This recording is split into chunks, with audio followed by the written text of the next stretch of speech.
The gunshot that ended Roswell Duncan's faith in promises came on a Tuesday morning in September of 1878, when his father fell face first into the Arizona dust with a bullet in his back and a contract still clutched in his hand. Roswell was 19 then, already tall and lean from years of ranch work, with dark hair that fell across his forehead and eyes that had seen too much disappointment to hold much hope. He had watched his father, William Duncan, shake hands on deals that never materialized, heard him speak of partnerships that dissolved like morning mist, and believed in agreements that turned to ash the moment the other party found a better offer. The final betrayal had been a supposed friend, Marcus Thornton, who had promised to help save the Duncan ranch from creditors, then instead bought the debt himself and called it in early. William Duncan had ridden to town that morning with the signed agreement Marcus had given him, proof of their arrangement. But Marcus had simply shot him in the back outside the San Pedro saloon and claimed self-defense to a sheriff he had bought years prior. The contract might as well have been written on water. Roswell buried his father on a hillside overlooking land that no longer belonged to them, and he made himself a promise that day, the last one he would ever make. He would never again believe in the word of another human being. Every promise was just air shaped into lies. Every vow was a trap waiting to spring. He would live by what he could see, what he could hold, what he could verify with his own two eyes and nothing more. He took work where he could find it after that. Ranch hand, cattle driver, sometimes a hired gun when the job did not require him to cross too many lines.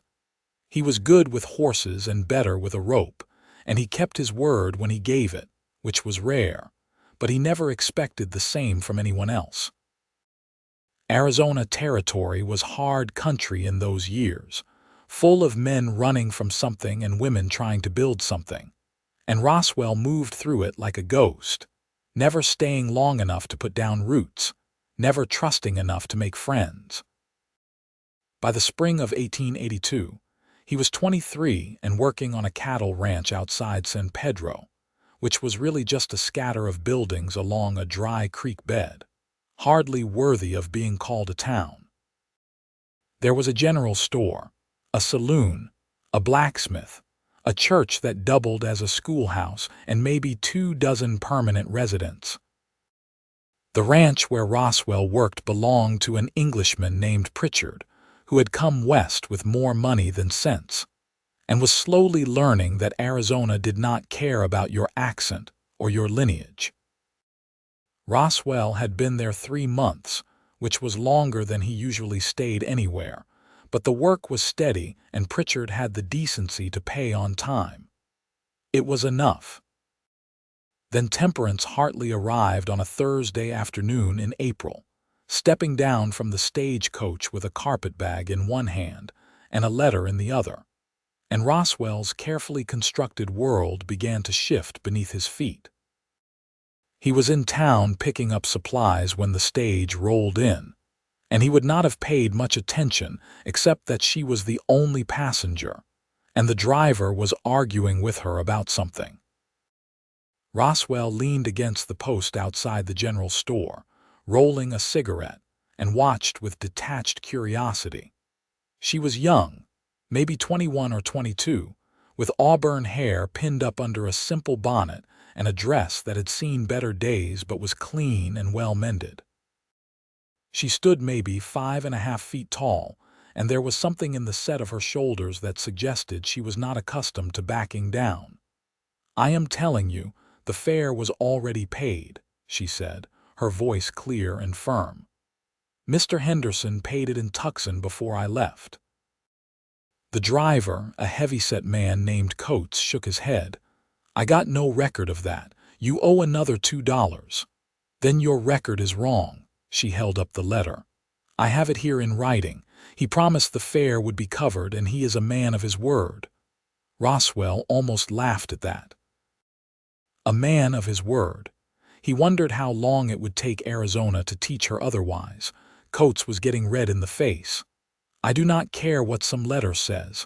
I want my $2 or you can walk back to Tucson." "I have given you what I owe, which is nothing," she said. "And I will not be cheated simply because you failed to keep proper accounts." A small crowd was gathering now, the way people did when there was entertainment to be had. Roswell finished rolling his cigarette and lit it, still watching. The girl, this Temperance, did not look like she had $2 to her name, but she also did not look like she was going to back down. There was something almost fascinating about her certainty, as if the world would bend to what was right simply because she believed it should. Coates reached for her bag. "Then I am keeping this until you pay." Her hand shot out and grabbed his wrist, and her voice dropped to something cold and hard. "You will not." "I paid Mr. Henderson exactly what he asked, and he gave me his written promise that the stage fare to San Pedro was included. If you have an issue with that, you take it up with him, but you will not take my property, and you will not make me pay twice for the same service." There was steel in her voice, the kind that came from believing absolutely in your own rightness. Roswell found himself pushing off from the post and walking over, though he could not have said why. He did not involve himself in other people's problems. He had learned that lesson too well. "Problem here?" he asked, directing the question to no one in particular. Coates turned to him, clearly grateful for the interruption. "This girl owes me $2 for passage." "I owe him nothing," Temperance said, turning those eyes on Roswell now. They were green, he noticed, the color of new leaves. "I have a written promise from the booking agent in Tucson." Roswell looked at Coates. "Henderson is reliable enough. If he said it was paid, it probably was." "You calling me a liar?" Coates demanded. "I am saying your memory might be faulty," Roswell said. He pulled $2 from his pocket and handed it to the driver. "Here. Now it is definitely paid." Temperance turned to him immediately, her expression shifting from determination to something like outrage. "I do not need your charity. I paid what I owed." "It is not charity," Roswell said. "It is $2 to end an argument I do not want to listen to anymore." "Then I will repay you," she said immediately. "Give me your name and where you work, and I will have it to you within the week." He almost laughed again. "Sure. Whatever you say." "I mean it," she insisted. "I pay my debts. I will bring you $2 within 7 days. You have my word." Your word, Roswell thought, like that means anything, but he just nodded. "Roswell Duncan. I work at the Pritchard Ranch about 5 miles north." "Temperance Hartley," she said, and extended her hand like a man might. "Thank you for the loan, Mr. Duncan. I will repay it, I promise." There was that word again. Promise. It seemed to fall from her lips as easily as breathing, weighted with a sincerity that he found almost amusing. He shook her hand, noting the calluses on her palm, the firmness of her grip. "Good luck with that," he said, and turned to go back to his supplies. Behind him, he heard her ask someone where she might find the schoolhouse, and someone else mention that old Mrs. Crawford who ran it had died over the winter, and they had been without a teacher since. So that was why she was here, Roswell thought. Another idealist come to civilize the West. He gave her 3 months before reality sent her running back to wherever she came from. He collected his supplies, loaded them onto the wagon, and headed back to the ranch, putting the girl with the green eyes and the easy promises out of his mind. Except she would not stay out. 6 days later, on a Wednesday afternoon, Roswell was mending fence on the north pasture when he heard a horse approaching. He looked up to see a roan mare picking her way across the scrubland, and on its back was Temperance Hartley, sitting astride like she had been born in the saddle. She rode up to him and dismounted in one smooth motion, then reached into the pocket of her dress and pulled out $2 silver. "I promised you repayment within a week," she said. I am a day early." Roswell stared at the coins in her outstretched hand. He had genuinely forgotten about the money. "Where did you get that horse?" "Mrs. Henderson loaned her to me. She is the boarding house owner. I am staying in her extra room until I can find something more permanent." "She just loaned you a horse." "I needed to keep my promise to you," Temperance said simply. "I asked if I might borrow a mount for the afternoon, and she said yes. I will have her back before supper." Roswell took off his hat and wiped his forehead, studying this strange girl who rode 5 miles across rough country to repay a debt she probably could not afford, a debt he had not even expected her to honor. "You could have kept it. I would not have come looking." "But I would have known," she said. "I gave you my word, Mr. Duncan. That means something to me." "Clearly," he said, and took the coins. They were warm from her pocket. "You get the teaching position." Her face lit up, and for a moment she looked younger, almost girlish in her enthusiasm. "I did. The town council met yesterday and they agreed to hire me. The salary is not much, but it is honest work and I get to help the children learn. That is worth more than gold to me." "That is good," Roswell said, and found that he meant it. There was something about her earnestness that was hard to mock, even for someone as cynical as he had become. "I should get back," she said, "but I wanted to make sure I kept my promise. Thank you again for your help the other day." "It was just $2, he said. "It was a kindness," she corrected, "and those should never be dismissed as just anything." She remounted with the same easy grace, and Roswell found himself asking, "Where are you from originally?" "Kansas," she said. "A little town outside Wichita. My father was a minister there." "Was?" "He passed 2 years ago. My mother followed 6 months later. I have been living with my aunt since then, but she has her own family to care for. When I saw the advertisement for a teacher in Arizona Territory, it seemed like providence." "Or desperation," Roswell said, then immediately regretted it, but Temperance just smiled. "Sometimes those are the same thing," she said. "Good afternoon, Mr. Duncan." She rode off, and Roswell stood there with $2 silver in his hand, and a strange feeling in his chest that he could not quite name. He pocketed the money and went back to mending fence, but his mind kept drifting to green eyes and impossible certainty. Over the next few weeks, he found himself in town more often than usual, always with some excuse. Pritchard needed supplies. A tool needed replacing. He wanted a drink at the saloon. And somehow he kept catching glimpses of Temperance Hartley. She was always doing something, always in motion.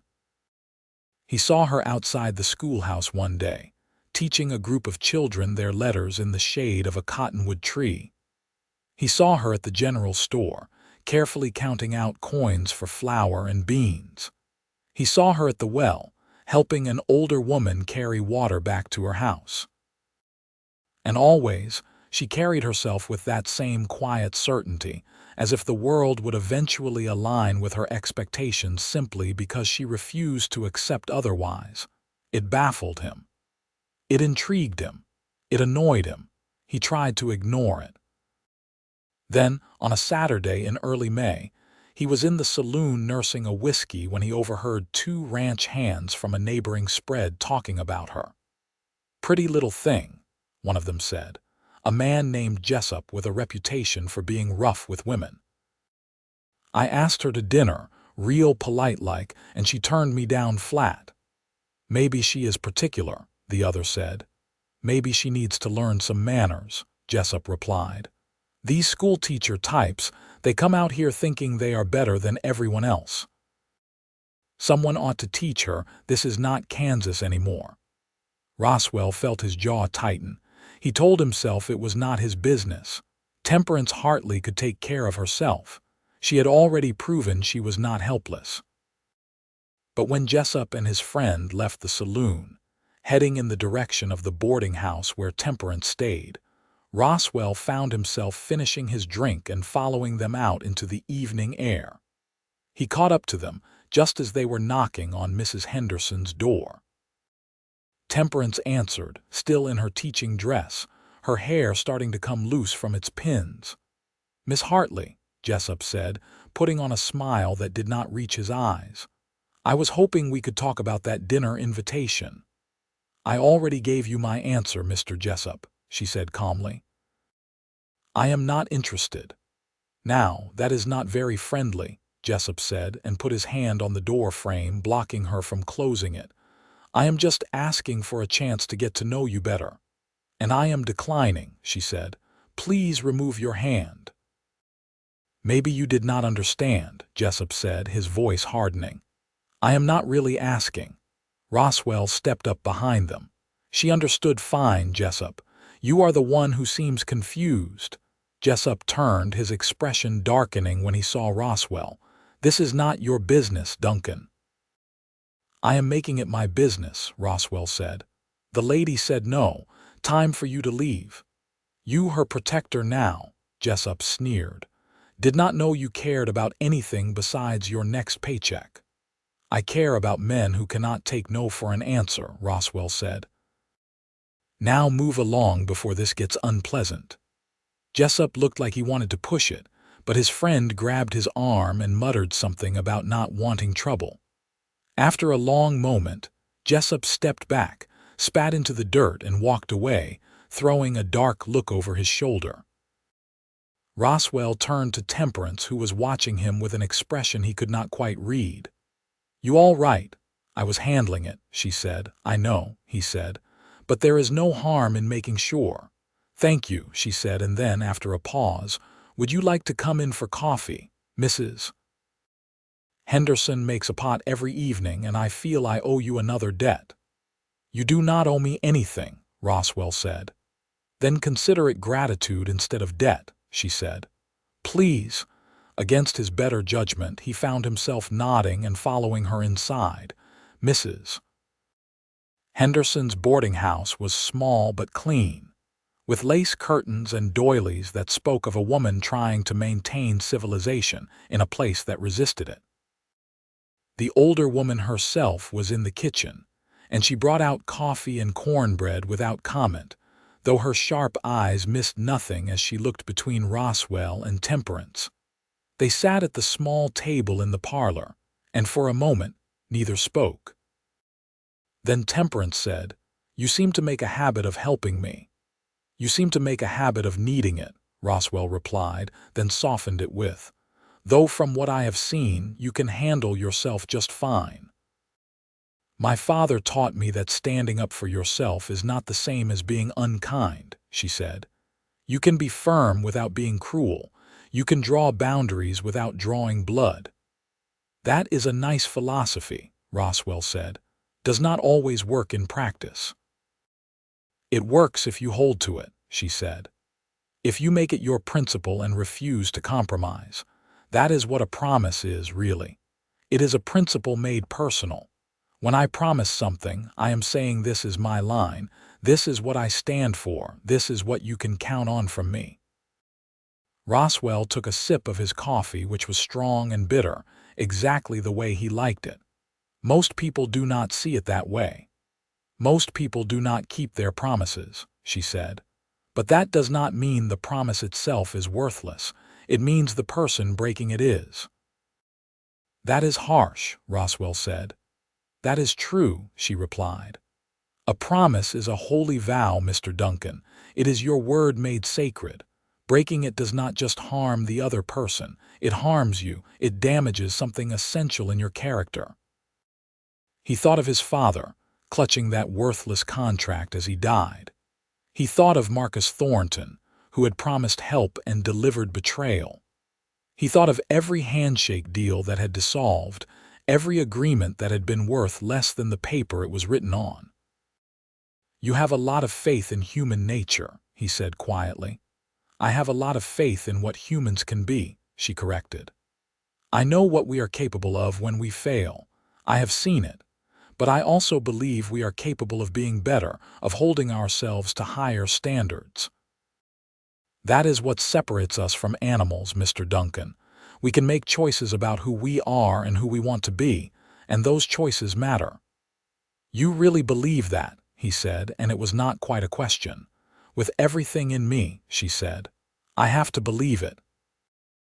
Otherwise, what is the point of any of this?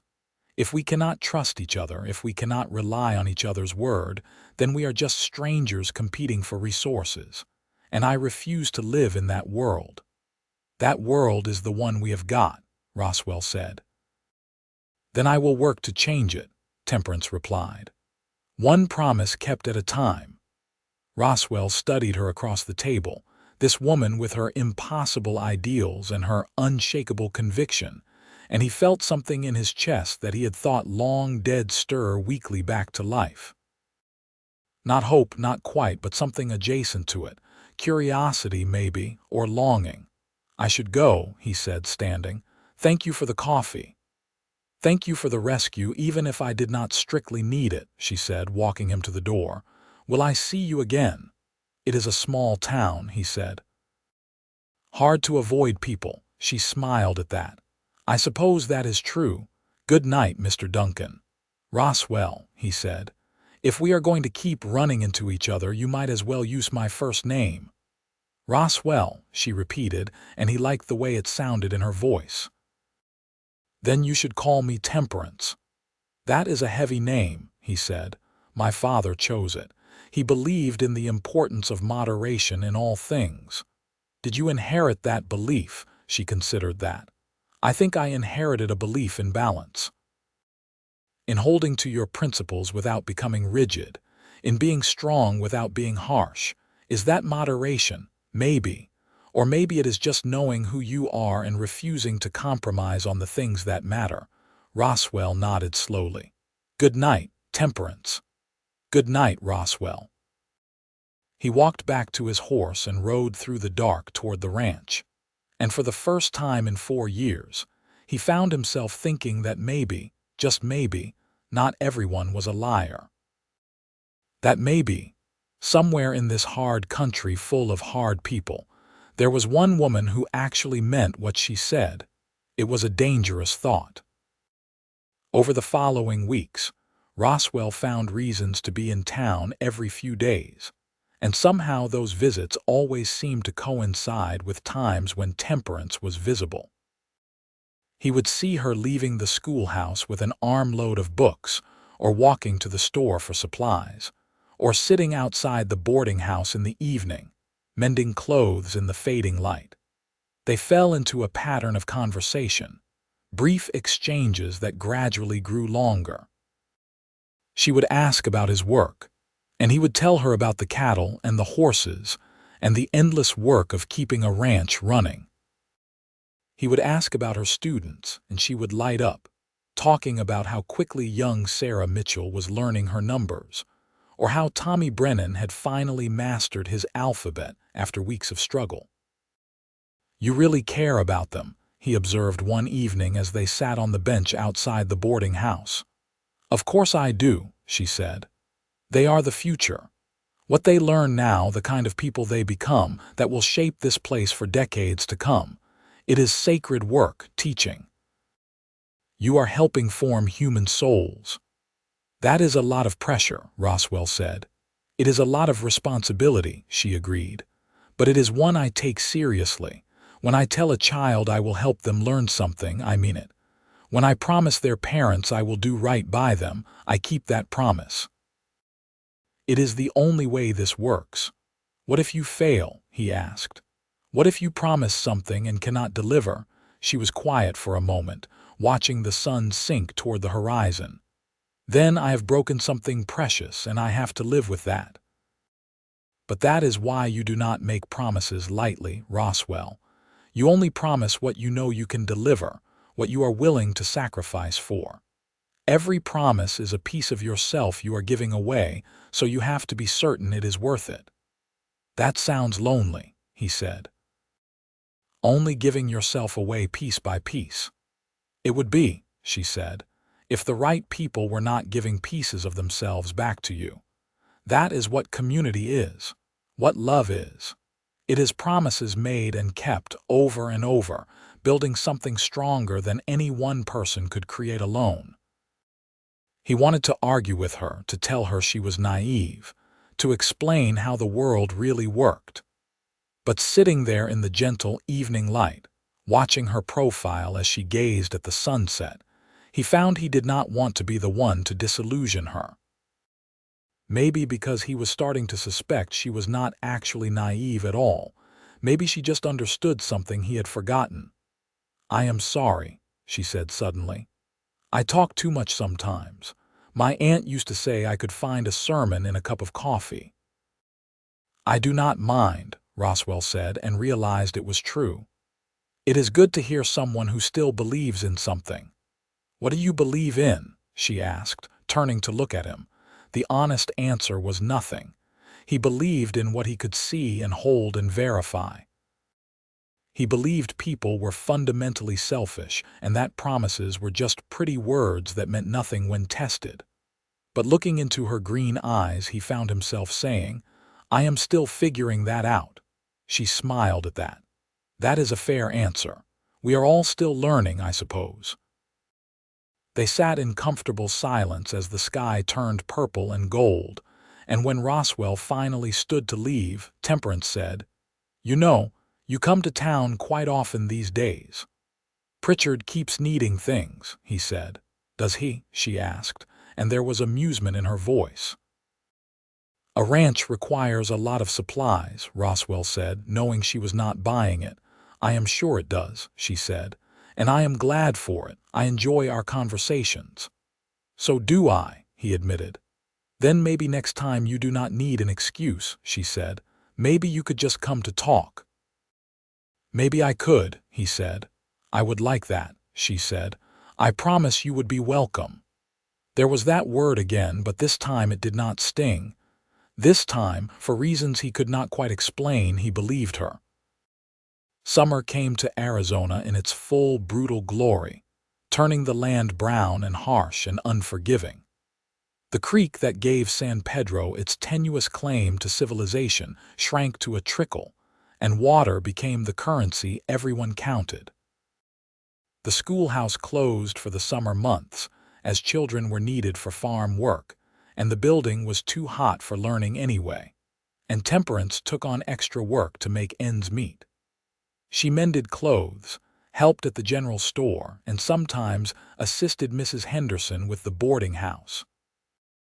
Roswell saw her less during those months, as the work on the ranch intensified and he was often out on the range for days at a time, moving cattle to higher pastures where the grass still grew. But when he did make it to town, he looked for her, and more often than not he found her. One Saturday in July, he came into town for supplies and found her at the well, hauling water for Mrs. Henderson. The heat was oppressive, and sweat had plastered her hair to her forehead, darkening her dress under the arms and down her back. She looked exhausted but determined, working with steady efficiency. "Let me help," Roswell said, taking the rope from her hands before she could protest. "I can manage," she said, but she did not take it back. He hauled up the bucket and poured it into the barrel she had brought. "I know you can. But there is no rule that says you have to do everything alone. Independence is important," she said. "So is accepting help when it is offered," he replied, hauling up another bucket. "You do not have to prove anything to anyone." She was quiet for a moment, then said, "Sometimes I feel like I do. People look at me and see someone young and female and assume I need taking care of. I have to show them I can handle myself." "You have already shown that," Roswell said. "Anyone with eyes can see you are capable." "But being capable does not mean you have to refuse every kindness." "Is that what this is?" she asked. "A kindness?" "That," he said, "and maybe an excuse to spend time with you."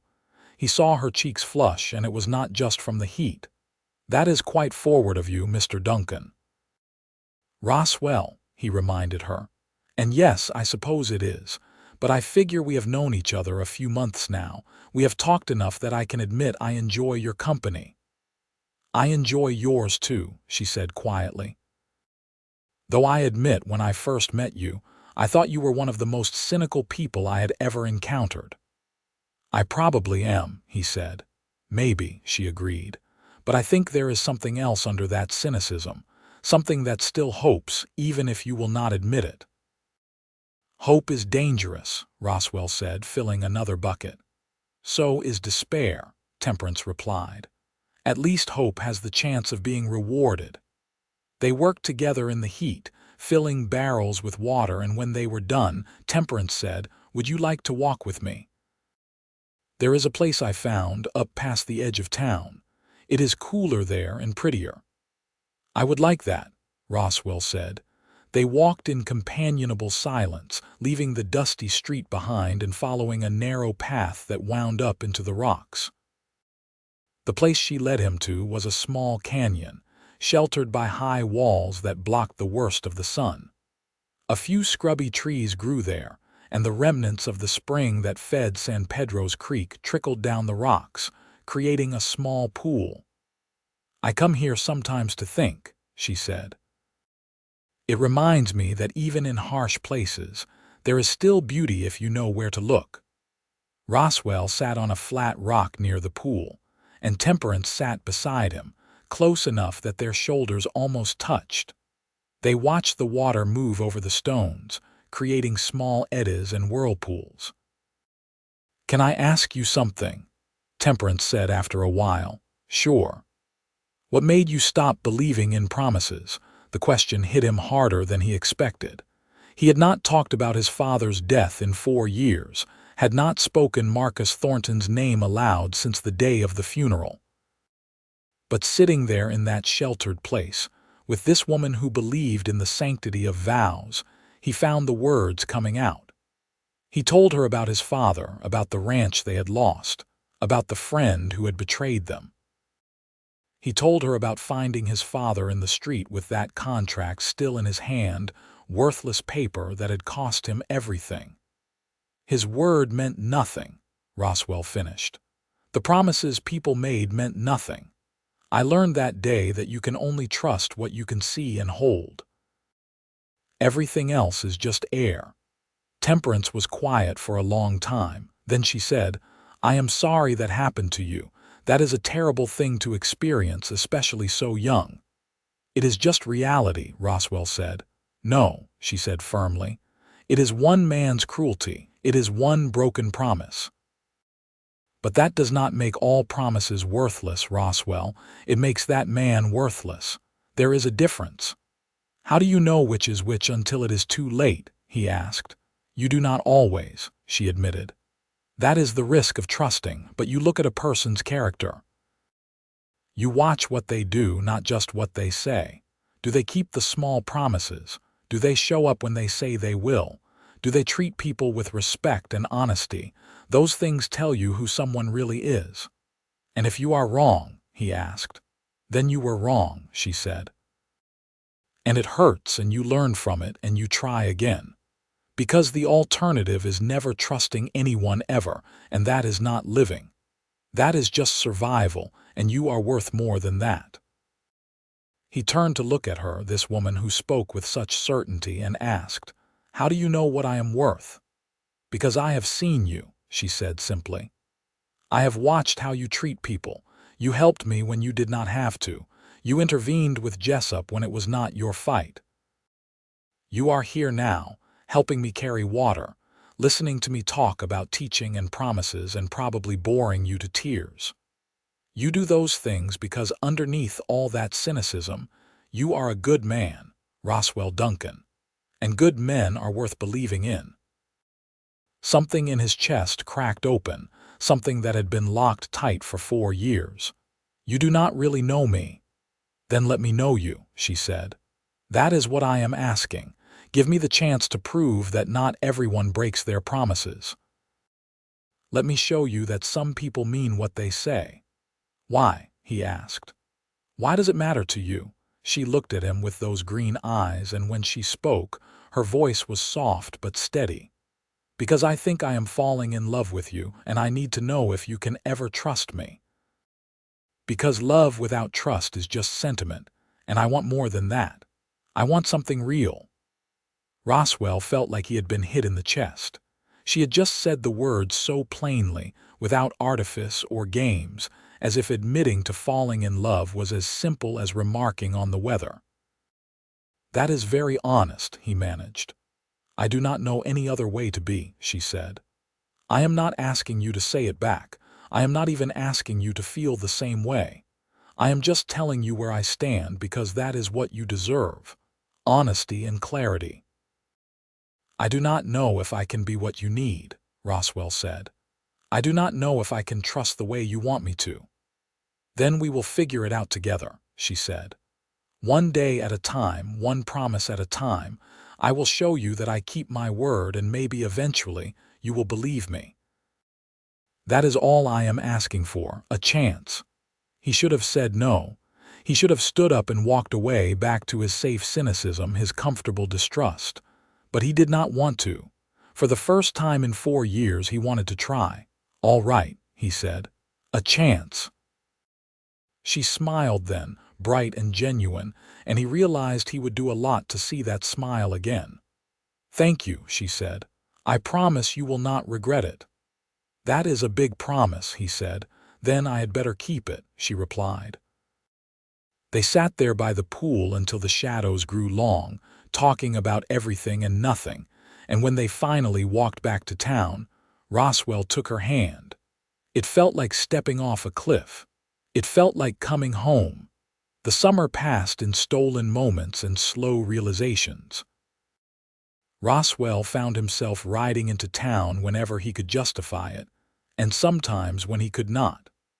Temperance met him when she could, and they would walk or sit or just talk, building something between them that felt both fragile and incredibly strong. She never pushed him, never demanded more than he could give. When he was hesitant to speak of his past, she waited. When he bristled at words like promise or trust, she simply showed him through her actions. She said she would meet him at a certain time, and she was there. She said she would do something, and she did it. Small things, mostly. Meeting for coffee, returning a borrowed book, helping Mrs. Henderson with extra chores so she would have time for their walks. Each kept promise was like a brick in a wall, building something solid between them. And slowly, painfully, Roswell felt his defenses beginning to crumble. He started to believe that when Temperance said she would be somewhere, she would be there. He started to trust that when she said something, she meant it. It was terrifying and exhilarating in equal measure, like learning to walk after years of crawling. By August, he was admitting to himself that what he felt for her went far beyond simple attraction. He thought about her when he was working. He found himself making plans that included her. He imagined a future that stretched beyond the next paycheck, the next job, the next town. One evening in late August, as they sat in their sheltered canyon, he said, "I need to tell you something." "All right," she said, turning to face him. "I have spent 4 years convinced that promises were just lies people told themselves, that anyone who trusted was a fool waiting to be betrayed." He took a breath. "But you have been proving me wrong, over and over, every single day. You say you will do something, and you do it. You say you will be somewhere, and you are there. You promised me I would not regret giving you a chance, and I have not once." "I am glad," she said softly. "I am telling you this because I think I love you," he said. "And that terrifies me, because loving someone means trusting them with the ability to destroy you. But I think you are worth that risk. I think we might be worth that risk." Her eyes shone with unshed tears. "We are," she said. "I promise you we are." "I want to believe you," he said. "Then believe me," she said. "I promise I will be here. I promise I will not betray you. I promise I will keep my word today and tomorrow and every day after that. I promise I love you, Roswell Duncan, and I will keep loving you even when it is hard." "That is a lot of promises," he said, his voice rough. "Then it is a good thing I keep them," she said, and kissed him. It was not his first kiss, but it felt like it. It felt like something new being born, something precious and terrifying and absolutely necessary. He kissed her back, pouring 4 years of loneliness and hurt and slowly growing hope into it, and when they finally pulled apart, he rested his forehead against hers and said, "I love you." "I know," she said, "and I promise I will prove worthy of that love every single day." "You already do," he said. They sat there as the sun set, holding each other, making silent promises with their presence and their touch. And for the first time since his father died, Roswell Duncan allowed himself to hope that maybe, just maybe, some promises were worth believing in. The fall brought cooler weather and the reopening of the schoolhouse. Temperance threw herself into teaching with renewed energy, and Roswell found his work at the ranch taking on new meaning now that he had something beyond survival to work toward. He started saving his wages, thinking about a future where he might have something to offer her beyond his heart and his slowly healing faith. They courted properly now, by the standards of the time. He would come to town on Sundays and walk with her after church. They would sit on Mrs. Henderson's porch in the evenings, talking while the older woman kept a sharp but not unkind eye on them. He met her students, saw the way they looked up to her, understood why she considered teaching sacred work. In October, Roswell had a conversation with Pritchard about his future. The Englishman had been impressed with his work and made an offer that would have seemed impossible a year ago. There was a small parcel of land on the edge of the ranch property, maybe 160 acres, that Pritchard had been considering selling. He would let Roswell buy it on terms, paying it off over 5 years, if he wanted to try his hand at running his own small operation. It was the kind of opportunity his father would have jumped at. The kind of promise that would have seemed too good to be true, and probably was. But Roswell had been watching Pritchard for months now, and the man had been as good as his word on every agreement, every payment, every promise. And more than that, Roswell was learning to trust himself again, to believe that maybe he could build something that would last. He said yes. That evening he rode into San Pedro and found Temperance just leaving the schoolhouse. She smiled when she saw him, that bright, genuine smile that still made his heart stutter. "I was not expecting you today," she said. "Is everything all right?" "Everything is good," he said, dismounting. "Can we take a walk?" They went to their canyon, the place that had become theirs over the long summer. The air was cooling now, the brutal heat finally breaking, and the sky was the deep blue of early evening. "I talked to Pritchard today," Roswell said. "He is selling me some land. Not much, but enough to start a small ranch of my own. I will still need to work for him for a while to make the payments, but it is mine, or it will be." Temperance's face lit up. "Roswell, that is wonderful. You will be wonderful at it." "I hope so," he said. "But that is not why I wanted to tell you." He took her hands in his. "I am telling you because I am building something now, Temperance. I am building a future, and I want to know if you might consider being part of that future." Her breath caught. "What are you asking me?" "I am asking if you will marry me," he said.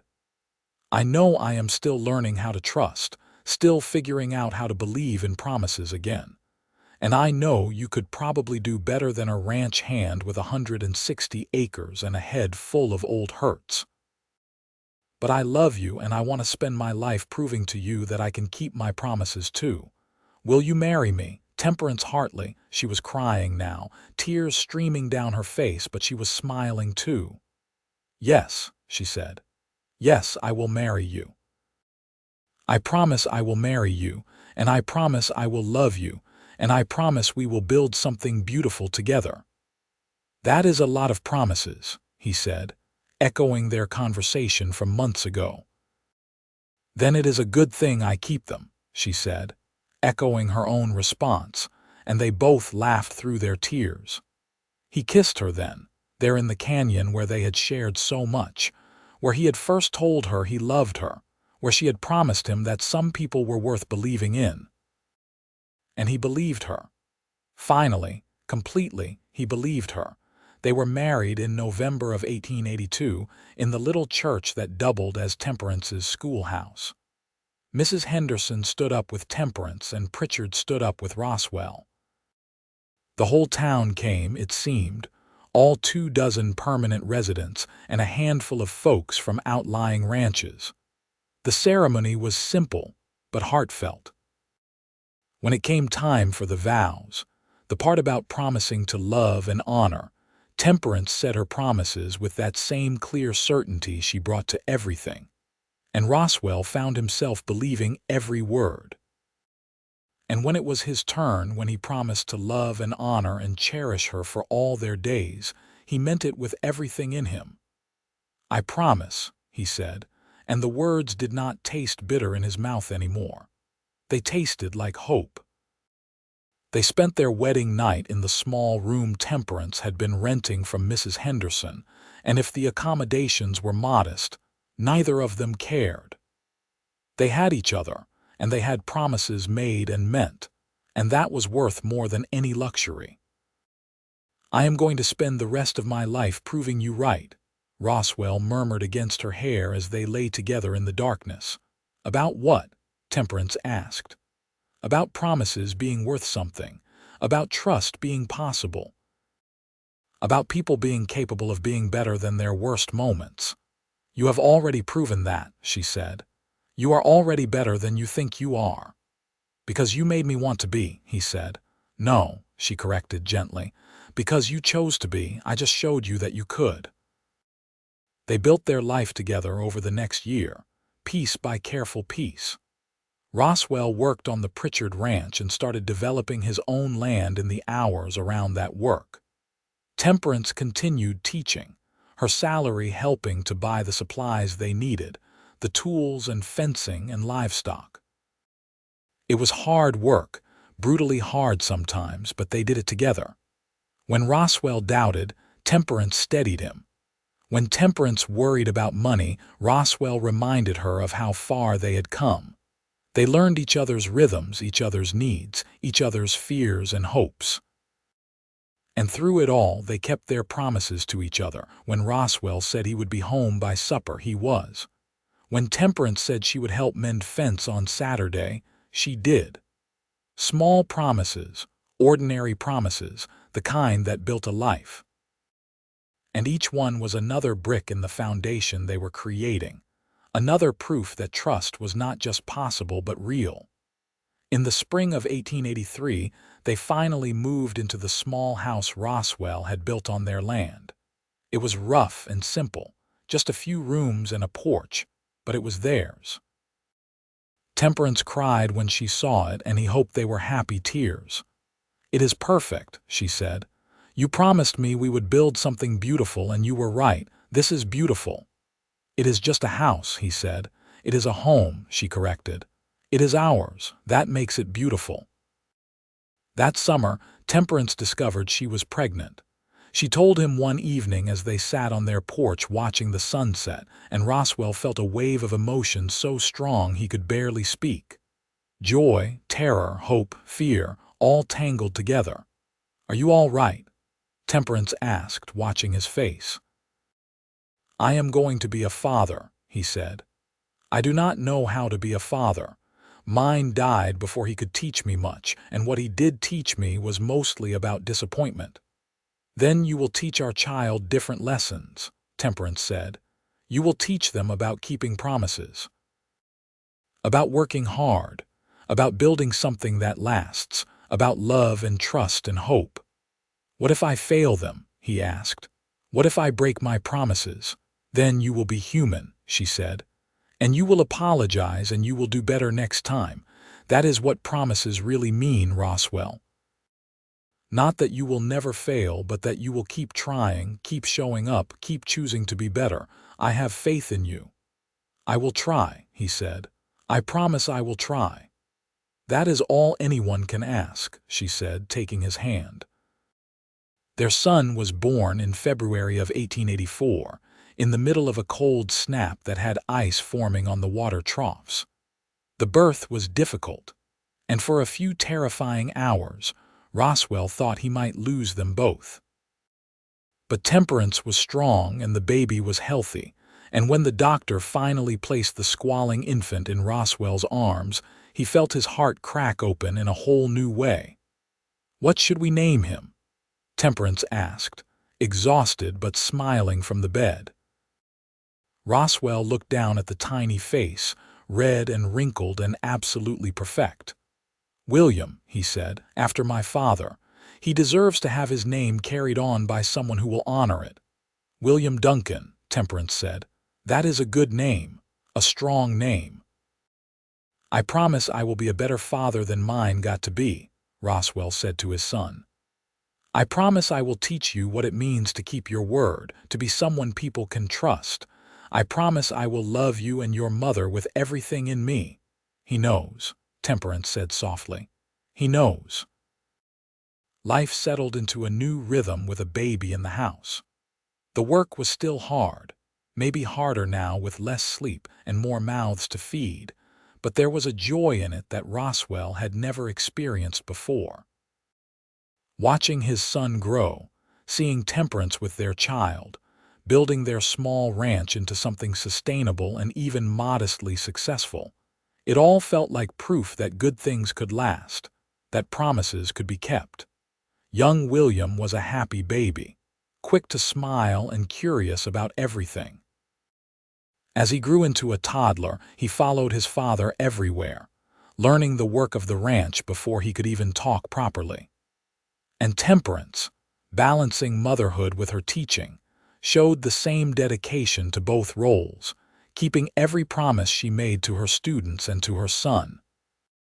In the summer of 1885, Roswell made the final payment on his land. It was fully his now, no more debt to Pritchard, no more obligations beyond the ordinary ones of neighborliness and mutual support. That evening, he and Temperance stood on their porch, watching William play in the dirt with a wooden horse Roswell had carved, and he said, "We did it. This is ours." "You sound surprised," Temperance said. "Maybe I am," he admitted. 4 years ago, I would have told you this was impossible, that believing in it would just lead to disappointment. "And now?" she asked. "Now I know better," he said.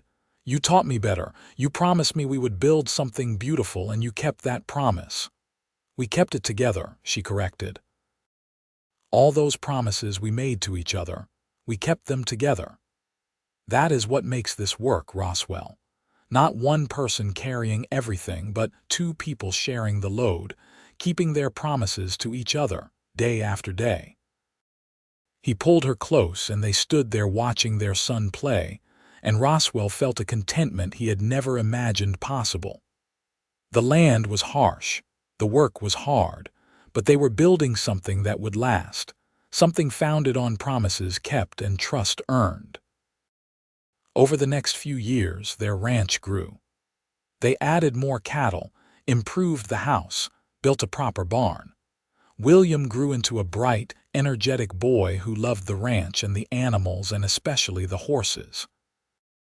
Temperance continued teaching, taking breaks only when their second child, a daughter they named Grace, was born in 1886, and again when their third child, another son they named Robert, came along in 1888. Each child was greeted with the same promises Roswell had made to William. He would be there. He would be a good father. He would teach them right from wrong. He would show them what it meant to keep your word. And he did. Day after day, year after year, he showed up. He kept his promises to Temperance, to his children, to himself. It was not always easy. There were droughts and hard winters. There was illness and injury and all the ordinary struggles of frontier life. But they faced it together, and they kept their promises to each other, and that made all the difference. On their 10th anniversary, in November of 1892, they sat on their porch as they had so many times before. The children were asleep inside, the ranch was quiet, and the stars were brilliant overhead. "You remember what you told me once?" Temperance asked. "That first summer when I said I was falling in love with you. You said a lot of things that summer," Roswell replied. "I said that love without trust was just sentiment," she said. "And you have spent 10 years proving that we have so much more than sentiment. We have trust. We have promises kept. We have a real, lasting love." "I had a good teacher," he said. "You had a willing heart," she corrected. "I just showed you it was safe to open it again." He thought about that, about the man he had been when he rode into San Pedro a decade ago, convinced that promises were worthless and trust was for fools. He thought about what Temperance had shown him, not through grand gestures but through consistent, daily proof that some people really did mean what they said. "Thank you," he said, "for not giving up on me, for keeping your promises even when I did not believe in them, for teaching me that trust is possible. Thank you for choosing to believe," she said, "for choosing us even when it scared you." "Best choice I ever made," he said, and kissed her under the stars. The years continued to pass, and the Duncan family became a fixture in San Pedro. Roswell's reputation grew as a man whose word was his bond, who kept his promises and treated people fairly. It was a reputation he had learned from his wife, and one he wore proudly. Temperance taught school for 15 years before finally retiring to focus entirely on the ranch and the children. By then, she had taught most of the children in the county at one point or another, and she had kept her promise to each one of them to do right by their education.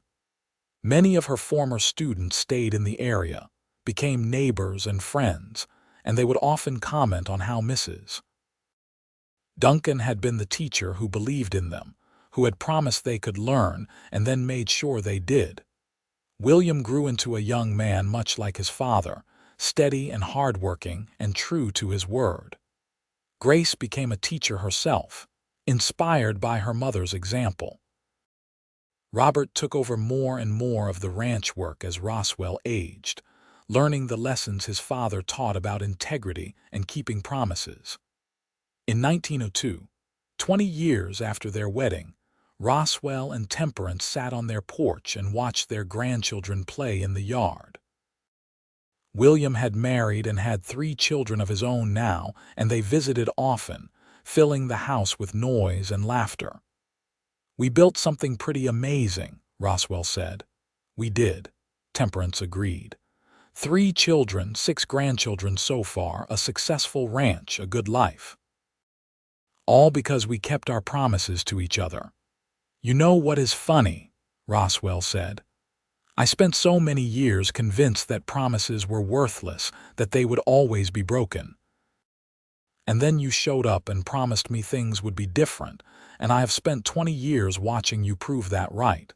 Every single day you have kept your word to me. And you have kept yours to me," she said. "That is what marriage is, I think. It is a promise you keep choosing over and over every day. Some days are easier than others, but you keep choosing it because the promise matters." "Like a holy vow," Roswell said, remembering her words from so long ago. "Exactly like a holy vow," she said. "The most holy one I have ever made." They sat in comfortable silence, watching their grandchildren play, and Roswell thought about the journey that had brought them here. From his father's death and his resulting cynicism, through meeting Temperance and her impossible faith in promises, through all the years of building a life together. It had not always been easy, but it had always been worth it, because she had been right, all those years ago in the canyon. Some promises were worth believing in. Some people really did keep their word. And when you found those people, when you built your life on those kept promises, you could create something that lasted. Their later years were peaceful. They watched their children grow and have children of their own. They saw San Pedro develop from a dusty collection of buildings into a proper small town with actual streets and a real school building. They saw Arizona Territory become Arizona State in 1912. They lived through the changes that came with the new century, but their foundation remained the same. Promises made and kept, trust earned and maintained, love that deepened with every passing year. On a warm evening in the spring of 1920, 38 years after their wedding, Roswell and Temperance sat on their porch watching the sunset. They were both 70 now, weathered by decades of sun and wind, but still strong, still together. "You know what I realized today?" Roswell said. "What is that?" Temperance asked. "I have spent more of my life believing in promises than I spent doubting them. You gave me that. You showed me that trust is possible, that promises matter, that people can keep their word." "You chose to believe," she said. "I just gave you a reason to." "You gave me the best reason," he said. "You kept every promise you ever made to me. 38 years, and you never once broke your word. That is remarkable, Temperance. You are remarkable." "We are remarkable," she corrected, "because you kept your promises too, every single one. You promised you would learn to trust, and you did. You promised you would be a good father, and you were. You promised you would love me, and you have, every day for 38 years. "Best promise I ever made," he said. "Mine too," she said. They sat there as the sun painted the sky in shades of gold and pink and purple, and Roswell thought about how far they had come. From a cynical young man convinced that promises meant nothing, to an old man who understood that promises were everything. From someone who trusted no one, to someone who had built an entire life on trust, Temperance had shown him that. Not through lectures or arguments, but through simple, daily proof. She said she would do something, and she did it. She promised she would be there, and she was. Year after year, decade after decade, she kept her word. And in doing so, she had given him back his faith. Not just in promises, but in people, in love, in the possibility of building something good that lasted. It was the greatest gift anyone had ever given him. "Thank you," he said softly. "For what?" she asked. "For everything," he said. "For keeping your promises, for teaching me to trust again, for loving me even when I was difficult, for building this life with me." "Thank you for letting me," she said. "For being brave enough to try even when you were scared. For choosing love over cynicism. For being the man I always knew you could be."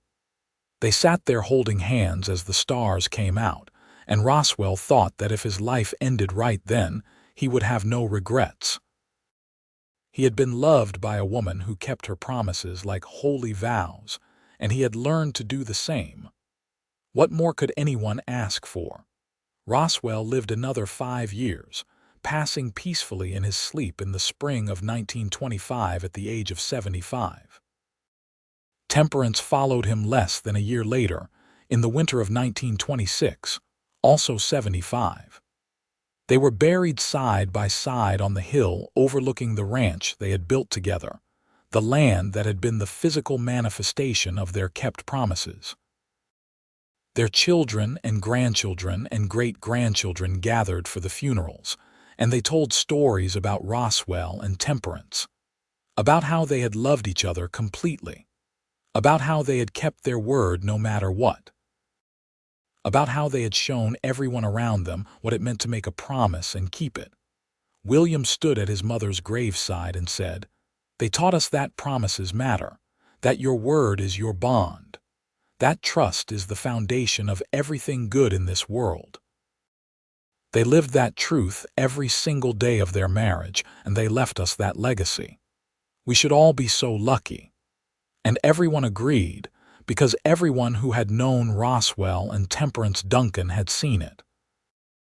They had watched two people build an extraordinary life on the simple principle that promises should be kept, that trust should be earned and maintained, that love required showing up every day and keeping your word. The ranch stayed in the family for generations, passed down from William to his children and then to theirs. And on the wall of the main house, in a frame that was carefully maintained and replaced as needed, hung a simple piece of embroidery that Temperance had made in the early years of their marriage. It said, "A promise is a holy vow to be kept with all your heart." It was a philosophy she had lived by, a truth she had taught her husband, and a legacy that shaped their family for generations to come. Because Roswell Duncan had been convinced that promises turned empty, until Temperance Hartley showed him that she kept promises like holy vows. And in doing so, she had given him back his faith, his trust, and his heart. Their love story became something of a legend in San Pedro, told and retold over the years. It was a reminder that even in hard times, in harsh places, promises could be kept and trust could be earned. That love was possible if you were willing to work for it, to show up for it, to keep choosing it every single day. And somewhere, in whatever comes after this life, Roswell and Temperance Duncan were together still, keeping their promises to each other for all eternity. Because some vows, when made with a sincere heart and kept with dedicated action, really do last forever. The years passed, and the world changed in ways that Roswell and Temperance would have found unimaginable.